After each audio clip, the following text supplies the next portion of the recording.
Okay, I'm just going to be honest with you. I actually debated on which channel I was going to upload this video on because on one hand, we're going over a business and the business model that it So remember, Fat Files is when he goes over businesses.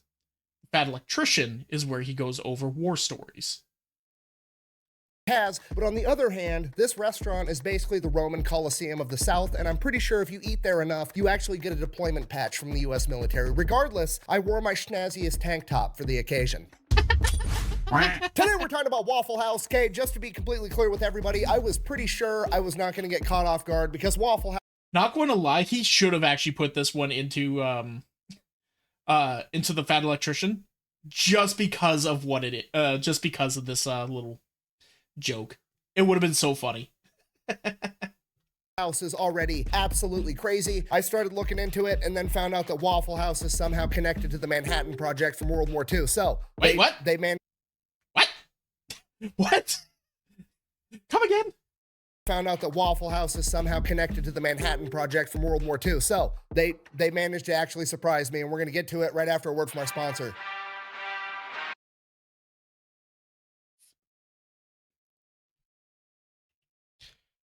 Hold on. Hold on. Hold on.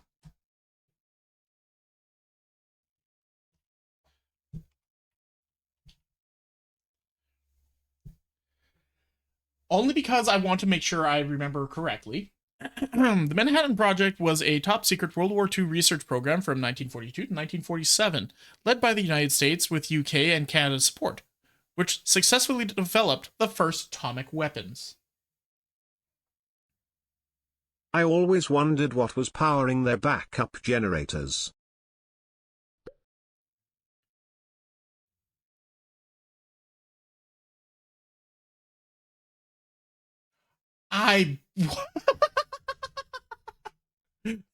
Okay. Yeah. Nuclear power. That's how they never close. Food critics and Karens. Yeah, babe, what's up? Hey, I need. That was his wife's ringtone. Duel of Fates would have been better. Duel of Fates would have been better. A boombox. Okay, I can go get you one. Perfect. All right, I'll go get it now. Love you. Love you. All right, bye. 1 hour later. Where's that boombox that I asked for? Oh, it's right here. I got it for you. What is this? You didn't get her a shotgun? Boombox. A shotgun would have been better. Boombox. The boombox. No, I wanted something to play music with. Oh, that kind. You can still do that. Just fire and fire with rhythm. That is not a boombox. That is a boomstick. Same difference. A shotgun is a boomstick. Kind of boombox. Yeah, I got this instead. Okay, we'll go to the store and get me a boombox so I can listen to music. Can I keep this one still? I don't care. This video.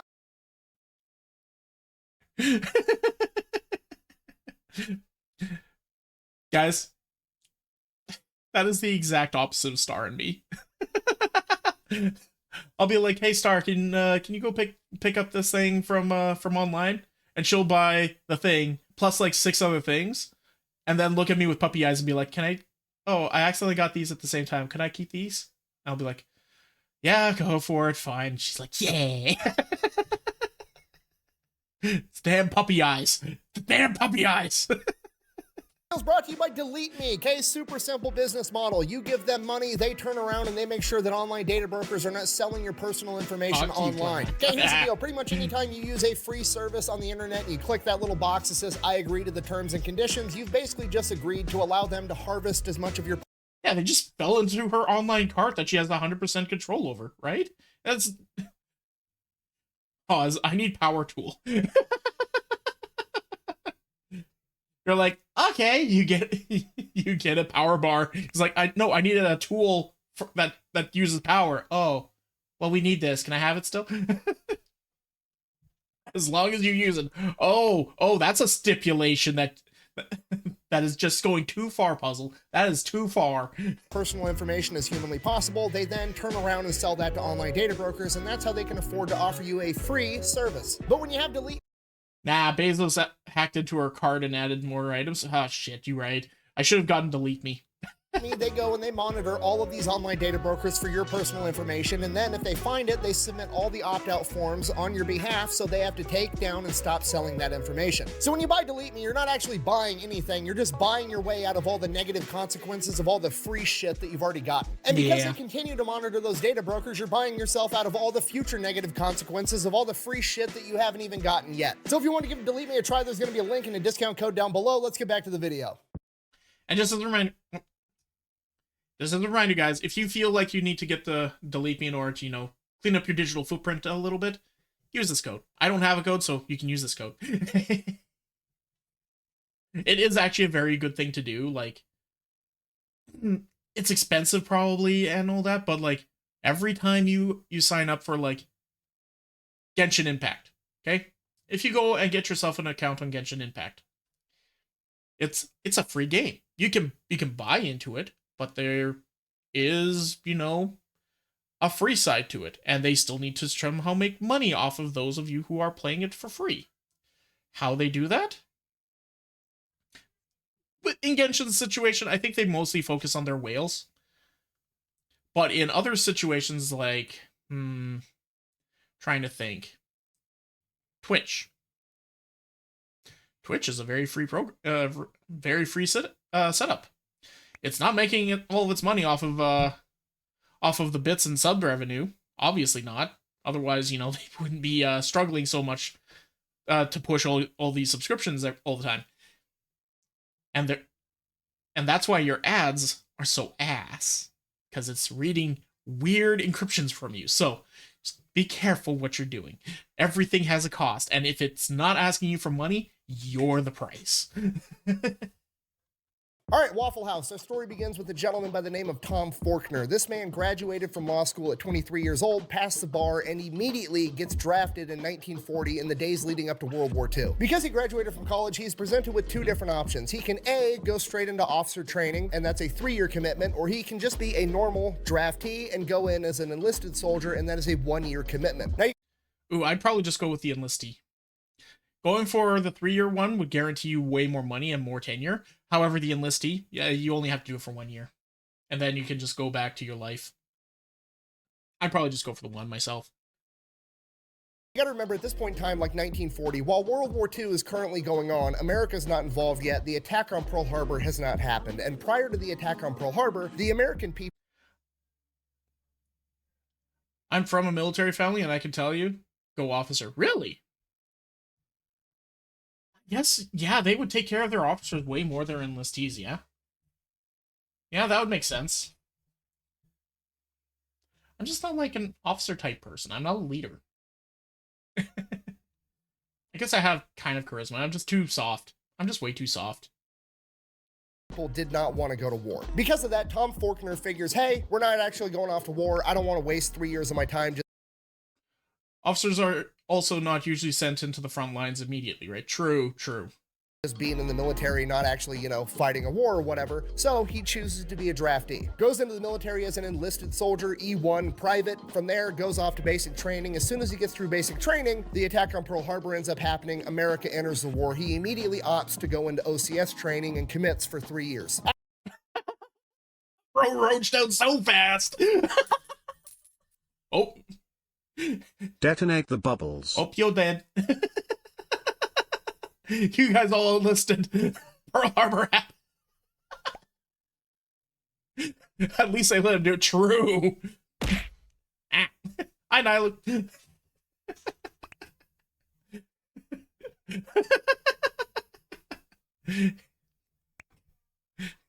That's not a good joke. I'm sorry. But it was kind of funny. After he completes the officer training course, he actually gets slotted to be a counterintelligence officer where he does, and I quote, a lot of top secret stuff. You see, my identity must remain mysterious. This was a great movie. It was. Super dark humor. Yeah. I kind of like dark humor sometimes. It can get too dark. I don't think that one was too dark. It was dark, but not too dark. Oh, now you're the one dropping the bomb. Okay, we'll stop. But also, Beverly Hills Ninja. Fantastic movie. Mysterious and my mission secret. I cannot reveal it to you. You can actually tell in the interviews that The kid then says, "What happens if you told me?" And then he replies, "Well, then I would have to kill you." And then the kid starts crying and then runs to his mom, and he gets in trouble on the plane. It was great. he gave later on in his life, like in his 70s, 80s, and 90s, that he's still not sure what he is and what he isn't allowed to talk about. But he did end up telling us that basically it was his job to try to sneak onto military bases, not as military personnel. So he would basically disguise himself as like a painter or a carpenter or whatever and try to infiltrate a U.S. military base to expose weaknesses within the system to help counteract enemy spies. So he does that for That was kind of cool. Also, yeah, this would fit in so well in his Fat Electrician channel. What the hell? a couple of years, and then one day he ends up getting orders like, hey, you're going to Knoxville, Tennessee. And he's like, okay, for what? And they're like, don't fucking worry about it, just show up. So he shows up in Tennessee and he's given his orders, and those orders, I'm paraphrasing here, but they're essentially, hey, here's your partner. You two are gonna hop in that truck and you are gonna drive it from Knoxville, Tennessee to Los Alamos, New Mexico. You guys are gonna dress in plain clothes. You're not gonna look at what's inside the truck. You're not gonna talk about what's inside the truck. You're gonna take this map and take that exact route. This route avoids every major city and every major highway. You are gonna drive straight there, 53 hours straight, taking turns sleeping in the passenger seat and not stopping for any reason whatsoever. And he does this for the next year and a half, pretty much non-stop. And then like 20, 30 years after the fact, he finds out that he was actually hauling the majority of the enriched uranium for all of the nuclear testing. Oh no. And the building of nuclear weapons, which, as we all know, brings about the end of World War II, at which point he gets out of the military, moves back home to Atlanta, Georgia, starts helping his dad out with his real estate agency. Now he does. Well, I'm done with that.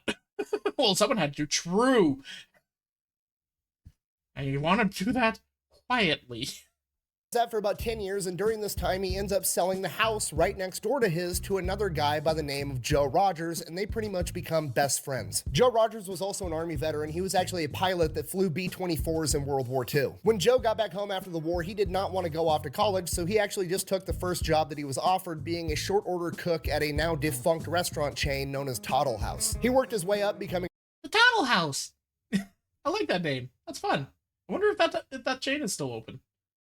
a restaurant manager, then eventually becoming a regional manager. And then one day his neighbor and best friend, Tom Faulkner, real estate agent, always looking for the next investment, comes to him and is like, hey, I'm thinking about opening up my own restaurant. I can get the real estate deal going on that side. I just wanted to know, like, if I opened up and bought a franchise of Toddle House, would you be willing to run it for me? Now at this point, it's like 1954, 1955. Joe Rogers has a ton of experience inside the restaurant industry, and he basically tells his best friend, like, hey, don't open a Toddle House. You should start your own thing. Toddle House's business model isn't that great. If you start your own restaurant, I will help you run it. He then goes off on vacation with his family, and by the time he comes back, Tom Faulkner has already bought the real estate and comes to Rogers and is like, cool, what's the business we're starting?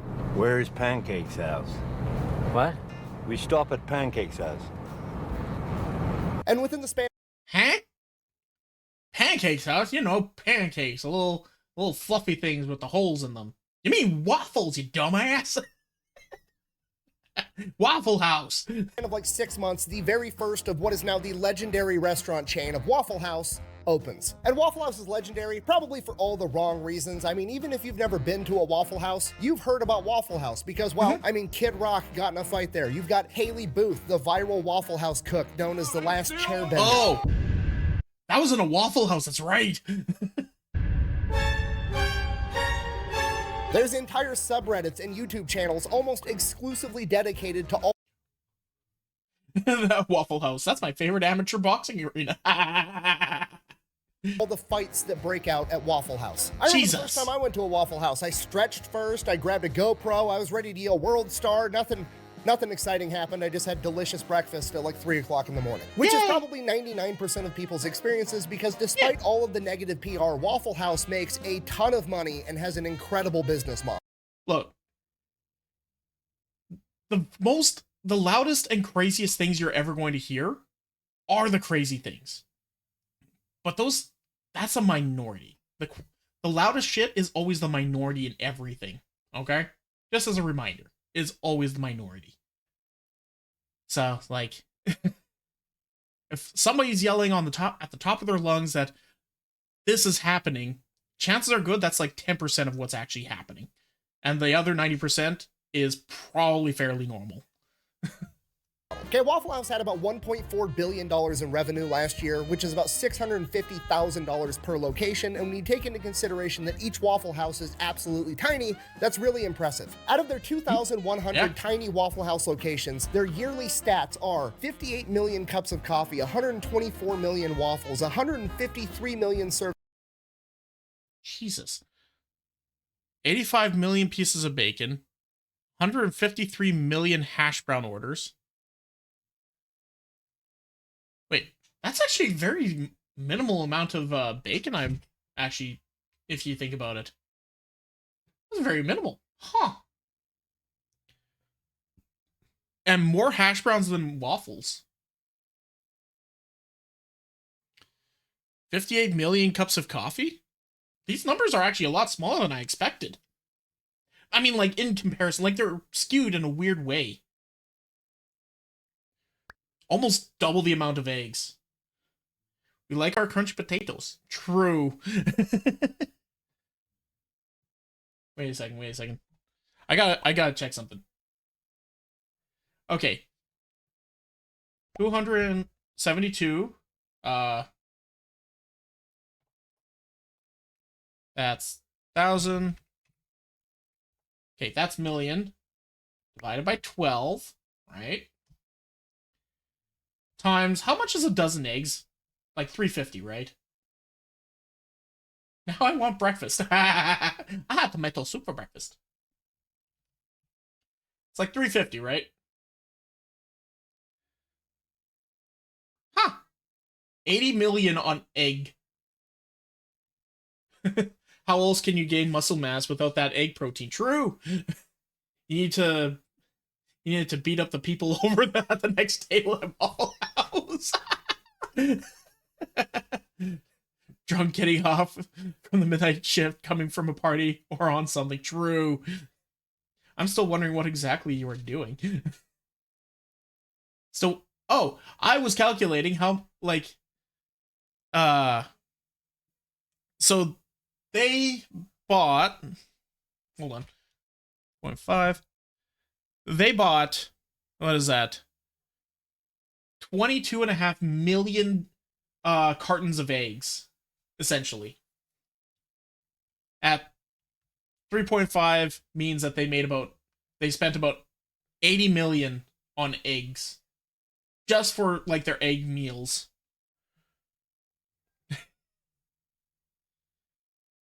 Wholesale versus retail price difference. True. So they probably spent a lot less. Mm-hmm. They probably have their own supplier. True. Yeah, fascinating. So remember, when those restaurants are saying, hey, would you like to add an egg for an extra $1? Well, that's $1, and they spent like $3.50 on like 20 eggs or something like that. Servings of hash browns, 272 million eggs, which is about 2% of all the eggs consumed in the United States of America, and 80, which is about 2%. Wow. Honestly, that is fascinating. Of all the eggs consumed in the United States of America, Only and 85 million strips a whole of 2%. bacon. Yes, I did the math. That is about 8,000 miles worth of bacon. I worry what 8,000 miles of bacon. I'm currently shooting a horse with a umification beam. Oh, that reminds me. I have pet pictures that I owe you guys, and I do have them. I'll be posting them in a moment. Now I want breakfast. Everyone get breakfast.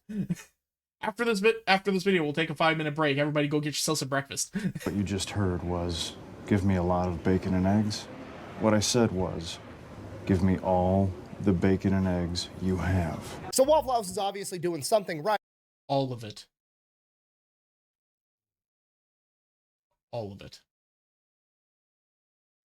If you turn it to half power, does it make it centaurs? Yes, but it's a horse F on top. Right, what exactly are they doing? Well, it all comes down to their business model and their branding. Now, with the Waffle House branding, all the negative PR about fights always breaking out at Waffle House, in a way, has actually helped them out a ton, because Waffle House, by and large, is pretty much a regional chain. It's primarily down in the South, yet Waffle House has become a household name pretty much everywhere in America. You could have never even seen a Waffle House, and you already know Waffle House is open 365 days a year, 24 hours a day, and they serve breakfast. Why do you know they serve breakfast? Because their name is fucking Waffle House. I mean, Yeah. If you go to a Waffle House, look them dead in the eyes and be like, can I have a steak?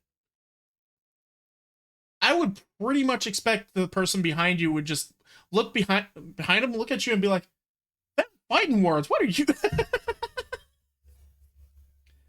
at this So, steak and eggs. Steak and eggs. Pretty good breakfast. sign. You're driving down the road, you see that, you know everything you Yeah, I realized right after saying it, you should be able to get a steak at Waffle House because, once again, steak and eggs. That is a breakfast type. And it's not bad. I believe it. It's hard to really mess up a steak for most restaurants, I find. It's possible, but it's kind of hard. need to know. They sell breakfast. The end. Do that with another breakfast place. If you're not from there and you don't know what a Denny's or a Perkins or an IHOP is, you have no idea. It's just a restaurant, maybe. Waffle House, they're selling waffles, which means there's like a 99% chance they sell other breakfast food. Fucking sold. I'm in. So already, the branding is absolutely incredible, but here's the true genius of it. Why did they call it Waffle House? Why didn't they call it Breakfast House or Bacon House or That is a Hash good Brown question. House? It's because waffles had the highest profit margin. I cannot stress to you enough how absolutely genius that is, Interesting. right? Because you don't need to sell breakfast, all right? Everybody's already in on breakfast, okay? Yeah. I could be blackout drunk at 4 in the morning, and you could ask me, hey, do you want breakfast? I'm coming up like the Undertaker every single time. And then you go, the only Yeah, no, I can relate. I can relate to that. Every time, just like, breakfast?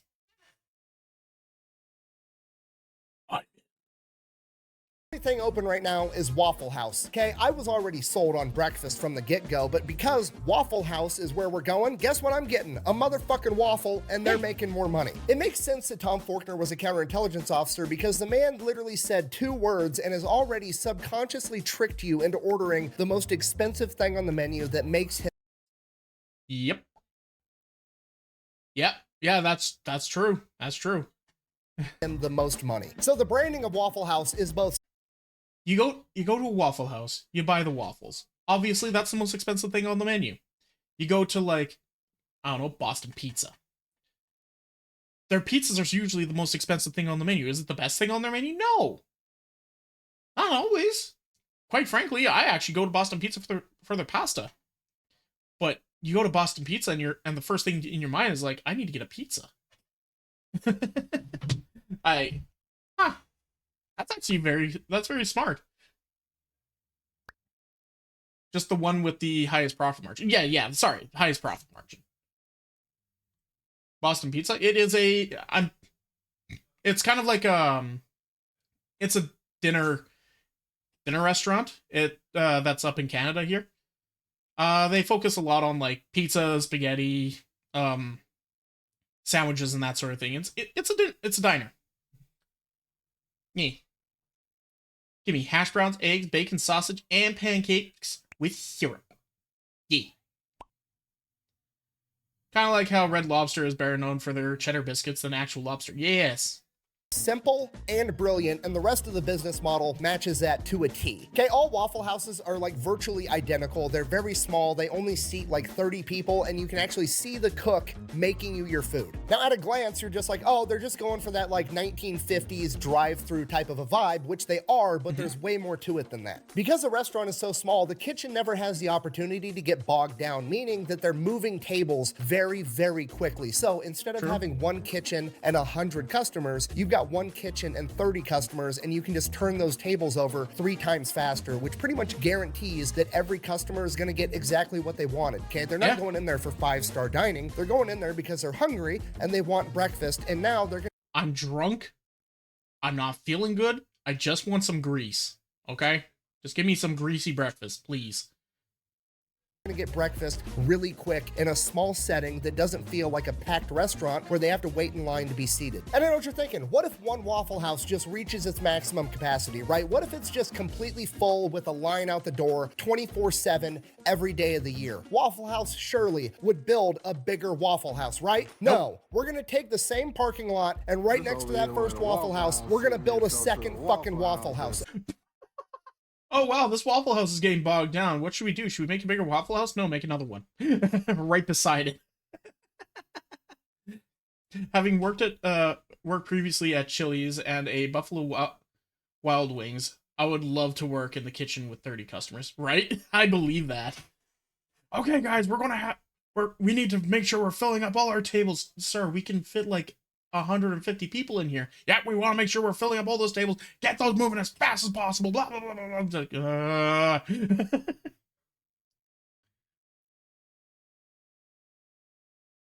Put an Oreo on the floor. Come here, little slime. Oreo. Oh. Oreo.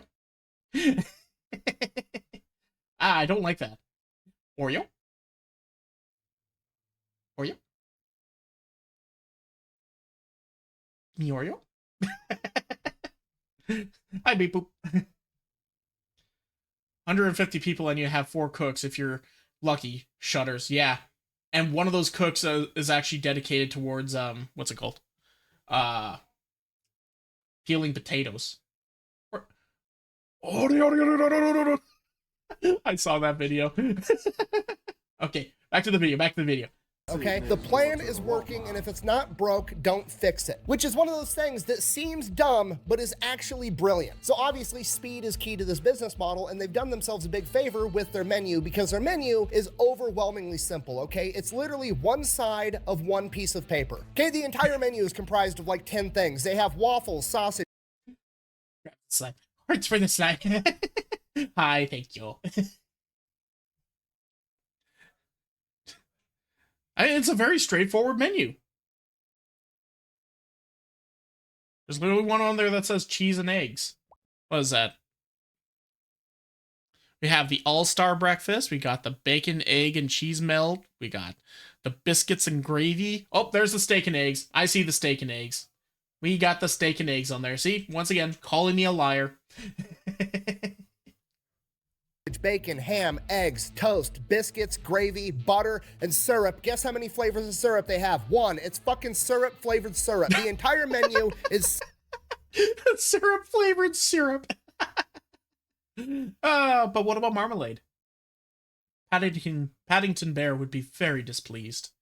Simple, exactly how it's supposed to be. Oh, sorry, they have hash browns too. Sorry, 11 things, not 10. Anyways, moving on. Another reason they do so good is they actually might be the best fast food chain when it comes to taking care of their employees. They pay them higher than average, they have super flexible schedules, and they're one of, if not the only fast food chain that actually offers all their employees healthcare and dental insurance. Damn! And I know what you're thinking. You're like, okay, but really, how good are they actually treating the Waffle House employees? I got the one stat that's everything you need to know, okay? Waffle House treats their employees so well that employees are willing to commute into a natural disaster to work at a different Waffle House when the occasion arises. Yeah, Yo, Waffle House is open 24 hours a day, 365 days a year, and they fucking mean it, okay? Whenever there's like a hurricane coming or some type of impending natural disaster, Waffle House organizes what they call a jump team, a bunch of Waffle House employees from a different region that's going to be unaffected because they know that their local employees are going to be busy taking care of their own family and their own houses during a hurricane, so they bring in teams from outside the region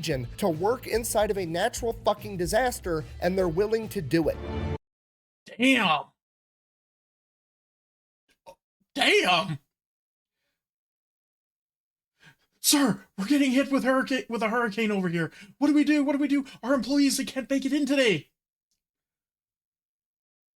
Waffle House higher-ups, call in the Avengers. Bring in the A-team. Bring in the A-team, the B-team, and the C-team. And careful, Vanta. There's Brawlin. There's Brawlin being there. Waffle House transplantation. I never said thank you. Never said thank you. And you'll never have to. Okay, McDonald's And then he jumps.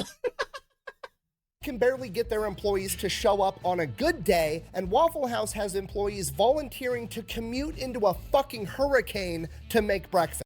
Well, chances are good they get real good. They would get real good bonuses for that. Like real good bonuses, right?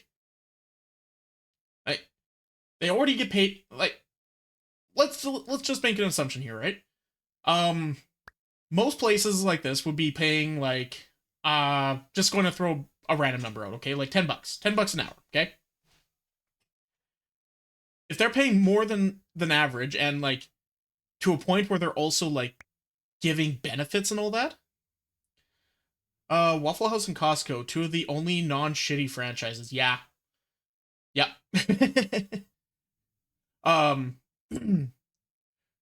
Where was I? If normal places are paying like $10 an hour, right? Waffle House is probably paying like $13 to $15 an hour. Just as an option, right? Plus the benefits. And that right there, benefits, would be the equivalent of adding like $5 an hour each. Equivalent. Easily. Minimum. More, probably. And then when you do night shifts, it is generally normal for people to actually be paid a little bit extra on top of that. Like usually like $1 or something like that. So that 15, if you decide to take the night shift, cool, you're now getting 16 or something along those lines. Once again, I'm just throwing out random numbers here. And then if this jump team thing pops up and you volunteer, chances are good you're getting paid probably time and a half or double time even. So that 16 is suddenly like what? $24, $32 an hour. And as long as if the company's just good to you just in general, like, why the fuck not? And the secret combat training. I mean, self-defense training on top of it? We all saw that one girl with the chair. And this is the most impressive part of the business because Waffle House has the best logistics and preparedness of any company I've ever seen ever. The only entity that beats them in logistical capacity is the United States military. Waffle House is literally ready for absolutely anything. Every single Waffle House has the playbook inside of it that details exactly how the staff is supposed to. Preseason planning, Stormbinder 2022 revisions. Preseason planning. AVPs hold preseason meetings for all management to discuss how to handle all types of storm emergencies for the coming year. Preseason management agenda. Here, let me see if I can back up just a tiny bit.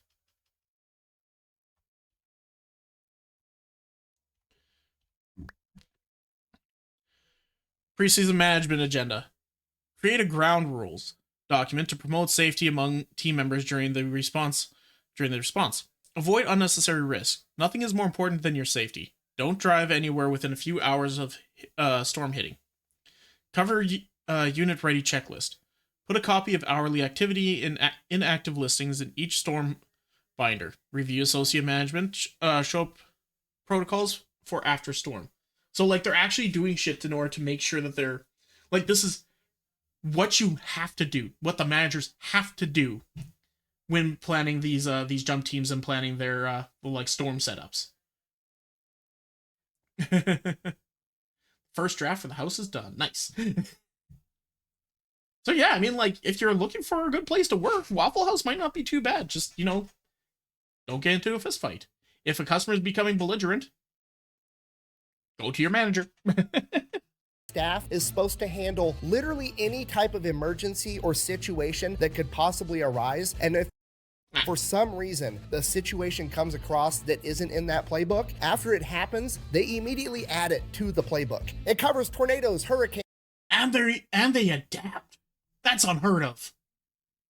floods, a hole in the roof from a branch falling, a car driving into the restaurant. You can drive a car into Waffle House and they're still planning on staying open. The playbook even has detailed plans for every type of disaster for what the local employees, while they're not working, should go home and do to make sure that their house and their family are safe as well. Every single Waffle House has a backup generator. The stovetop, it runs on propane and they have a bunch of extra propane tanks on hand. Flashlights, candles, batteries, backup water. They have a special menu of what they're able to serve when the water is out and they're running on reserve water. When a Waffle House location is going to be in a disaster area, that Waffle House stocks up on extra food, and then all of the neighboring locations in the unaffected area also stock up and stage food there to get them more food when they need it. If Waffle House is a standing structure, those motherfuckers are serving breakfast come hell or high water.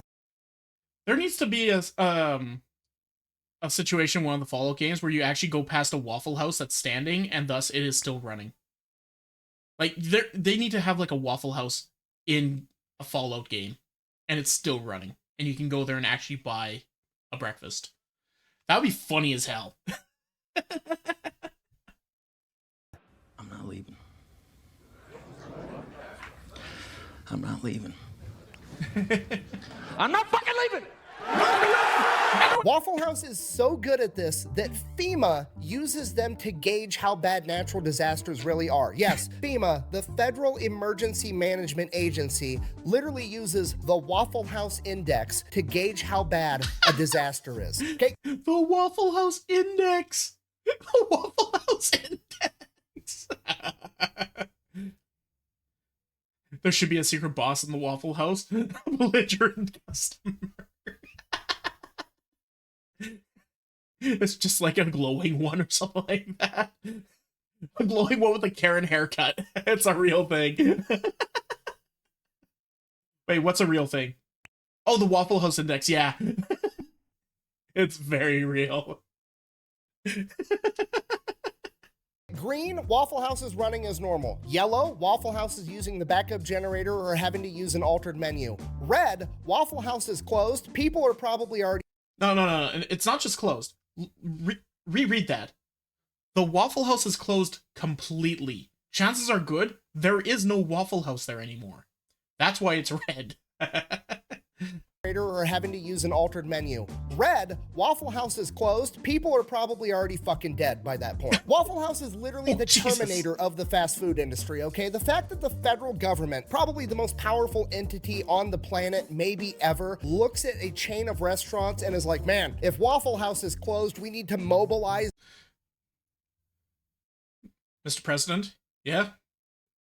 We should probably pull our troops back. Why? The Waffle House employees have fled the building. Get those men out of there. Get those sons of bitches out of there. The National Guard. Rough Scrab, hello, welcome in. Honestly, this is such a fascinating topic. The society has definitely changed a lot over the years, and it's interesting to think about how communities shape their own realities. At the end of the day, it's all about staying positive, being kind, and focusing on growth. We can't control everything, but we can choose to spread good vibes and make meaningful connections every day. Exactly. Man, that's your first time saying something here, and honestly, you are more than welcome here with just that. You got our vibe perfectly. Hey, thank you for the follow.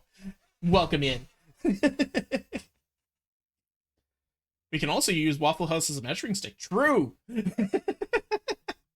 Is fucking crazy. Now, maybe you guys are thinking the same thing I was at this point in my research, and I'm like, man, I need to invest in this company. I need to see if I can open up my own Waffle House franchise. This company's awesome. And this is where the bad news comes in. I mean, technically you can franchise a Waffle House, but most of us probably can't. The company is privately owned. It's not on the stock market. It's still owned by the families of the original two. That's amazing. That is so fantastic. Look. Invest, okay? Invest. However, a company that actually doesn't go public, those things are gems. Like, you have no idea. I have seen so many things fall into shit because they become publicly owned, because you're no longer, like, building something that you love. You are building something as a profit for people who don't have any interest in this business other than their profit margins. And usually when that happens, all the spirit, all the like innovation, all the things that make that thing good just get thrown out the window. Private equity is literal Satan. I believe so. I'm not sure I 100% understand that one, but yeah. Probably for the best that it stays private. Yeah, exactly. Because, like, yeah, it doesn't make you as much money, probably, but your business stays what it is. And it's not just becoming, like, following trends and changing what it was and what the core is. Public equity, yes. Public is when there's like a stock market for it. Private is where it's like just owned by the people who own it. Yeah, you get more money in the long run. So public will make it so that people can invest, and then the more investors are going into it, and the better that the company is doing, the more money it's making, and thus it's not really sustaining itself based off of what it's making. It's sustaining itself based off of how it's doing in the eyes of people who have no interest in the actual thing itself. All right? It becomes a trading card. That's pretty much it. Great way for you to make money, but terrible way for a business to be able to, sustain itself, because then it just becomes shitified.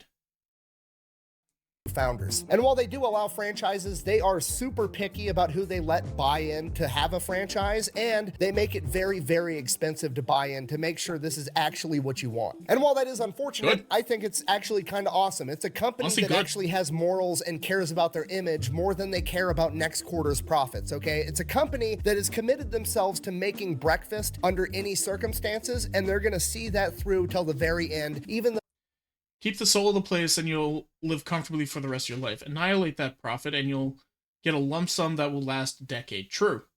And then you just pull out, let it rot, and invest in the next big thing. That's it. And yeah, and that's the other thing. When you have like a public thing, your growth is basically like all that matters. They offer massive discounts for people who have been with the company for a decade or more to open a franchise. Ooh, that's cool. So like, but yeah, like I was saying, say like, where are we? 1522. Okay, give me a second. See if I can't. Where's that menu?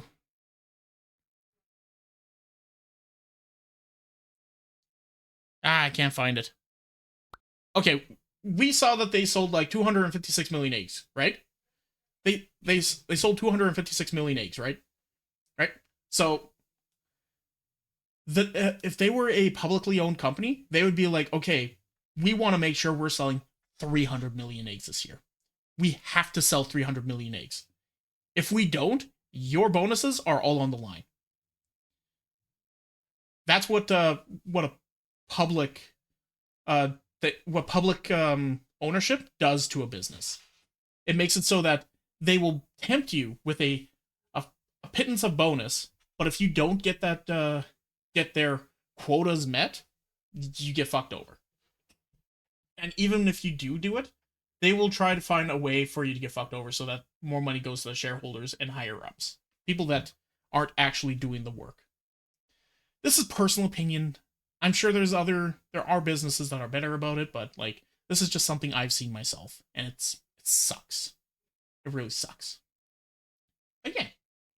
So they could probably make way more money by just selling franchises and letting whoever the fuck throw up a Waffle House. And now for the fairy tale ending, Joe and Tom worked together as best friends for 62 years to build Waffle House into what it is today. They both passed away at the ages of 97 and 98, and now Waffle House and their legacy lives on as that company is still being operated by their kids. And that is the American dream. Get together with one of your best friends, pick a goal, even if it's something as simple as serving breakfast to people, and never let anything get in between you and achieving your goal, even hurricanes and floods and natural disasters, apparently. Work with your best buddy for 62 years straight and then die together and hand it off to your kids. In conclusion, Waffle House is the most American company ever, and that's why I love it. Thank you for watching. Best way to support the channel is go buy some merch over at thefatelectrician.com. Quack bang out.